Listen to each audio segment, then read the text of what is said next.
Самбайцгаано Бамби ТV байна. 1999 оны сүүл рүү дэлхийд даяар мянганы шилжилт болон дэлхийн төгсгөлийн тухай айцаар амьсгалж байсан тэр хоёр руу хамтдаа илий. Манай гол дүрийн бүсгүй харин ч тэрхүү өдөр хурдан ирээсэ гэж хүснэ. Амьд үлдэхийн төлөөх зөвхөрсөн оролдлогодоо гол дүрийн бүсгүй мөнгө олох нийгэм тэнэг төлөвлөгөө зохиосон боловч түүний амьдрал хэний ч төсөөлөөгүй гинти эргэлтээр ирэх болно.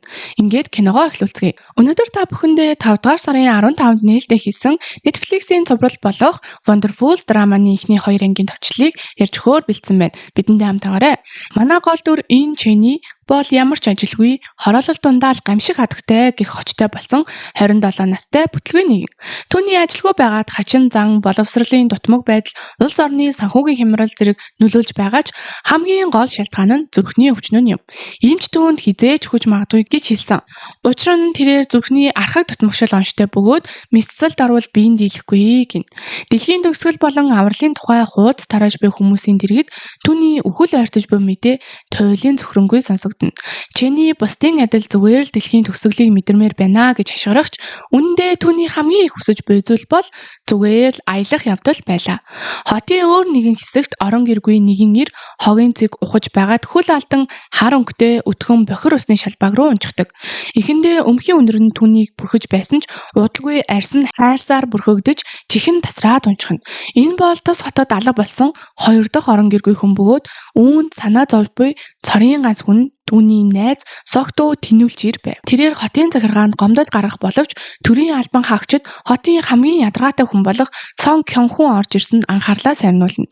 Шинээр ирсэн ажилтан И Үнжоныг туршилтын туулаа болгож Кёнхунтэй харилцах үүрэг өгдөг бөгөөд гомдол мэдүүлэгч үргэлжил байдаг шигэ хаягдсан хогийн цэгийн талаар өглөөж гарна. Гэвч ядаргаатай хүмүүс хачиргалтай хүмүүсийг дийлдэггүй тул Кёнхуны гаргасан гомдол бүрт Үнжон маш нухацтай үнэн хариултыг өгч мад тавина. Хэрв Кёнхун дарагтай уулзах хүсвэл Үнжон тэдний цалингийн тэсэд байгаа 15 гаруй хүнтэй түүнийг дуртай холбож өгөхөд бэлэн гэдгээ хэлнэ.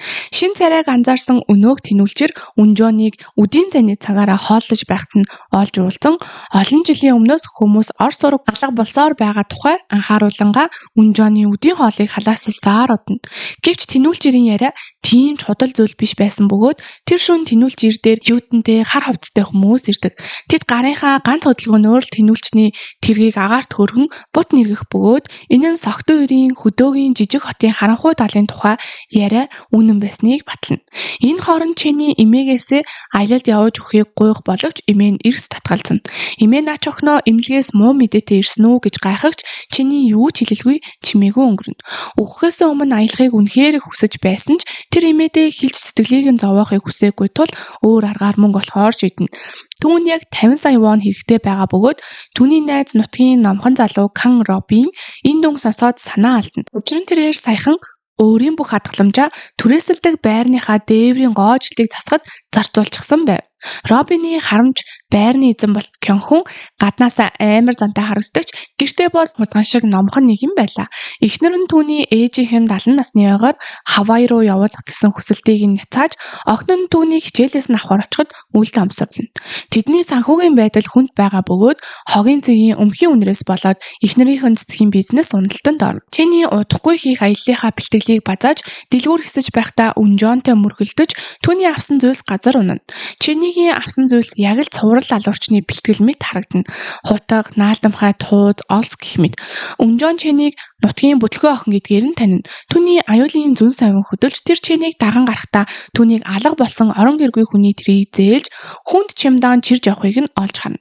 Чемоданы захилгааны завсраар үс цухаж байгааг анзаарсан Үнжон чемодан дотор юу байгааг харахыг шаардагч Чэни түүний хачиргалтай шаардлагаас татгалзна. Тэдний чемодан булаацалдаж байх үед хэврэг чемодан задарч дотроос нь Чэнигийн саяхан худалдаж авсан хутаг түүний толгоо руу чиглэн ниснэ. Үнжон түүнийг татаж авардагч яг тэр мөчөд дээврийн усны шугам задарч Чэнигийн дээрээс ус асгарчихын тэрээ. Чэнигийн өнцгөөс харахад нэг хачиргалтай залуу түүний чемоданыг эвдэж бүх ачааг нь гудамжинд хаян дараа нь усны дор чирж авчихсан мэт санагдсан тул тэрээр хариу болгож түүнийг бамруу шараа цохиж хаяна. Гэвч энэ нь түүний уурыг дарахад хангалтгүй байсан бөгөөд тэр Үнжон төлбөрөө төлөхөд бэлэн байгаарай гэж анхааруулна. Эмээ нь түүний эрүүл мэндэнд санаа зовж байгаа учраас аялын мөнгийг нь өгөхгүй тул Чэни мөнгө олох хамгийн шилдэг арга бол өөрийгөө барьцаалуулах гэж шийддэг ба бүх зүйл буруугаар үргэж чиний гинэт зүрхэн зогсож нас барна.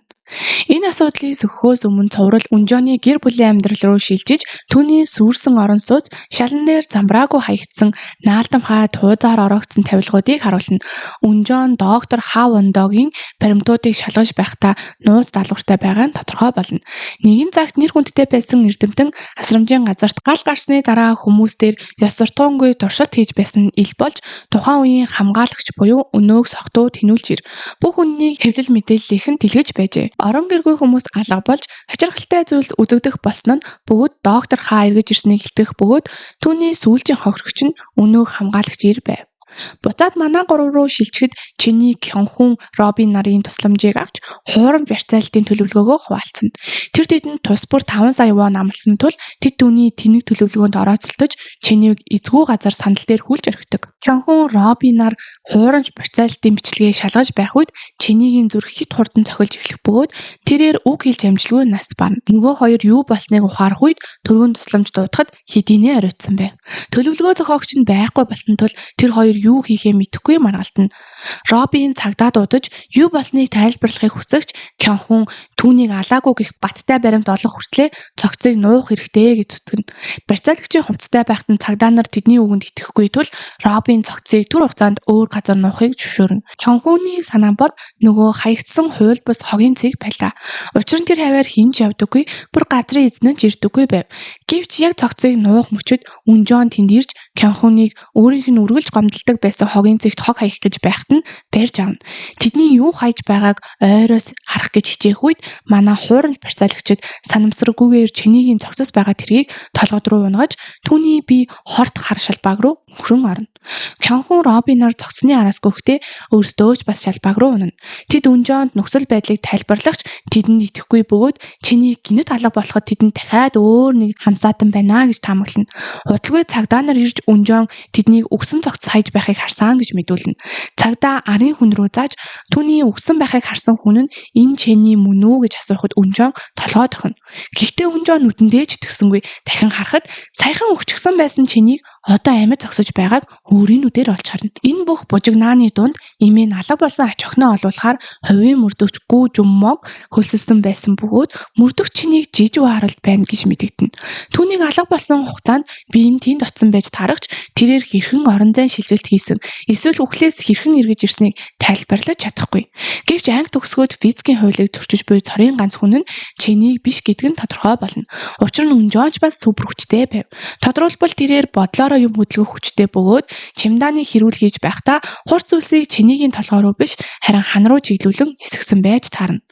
Ингээд 2 дугаар анги эхлэхэд Үнжоон саяхан чинийг өгсөн байхыг харсан ч хормын дараа амьд гарч ирсэн талаар хэрцүүлэн бодно.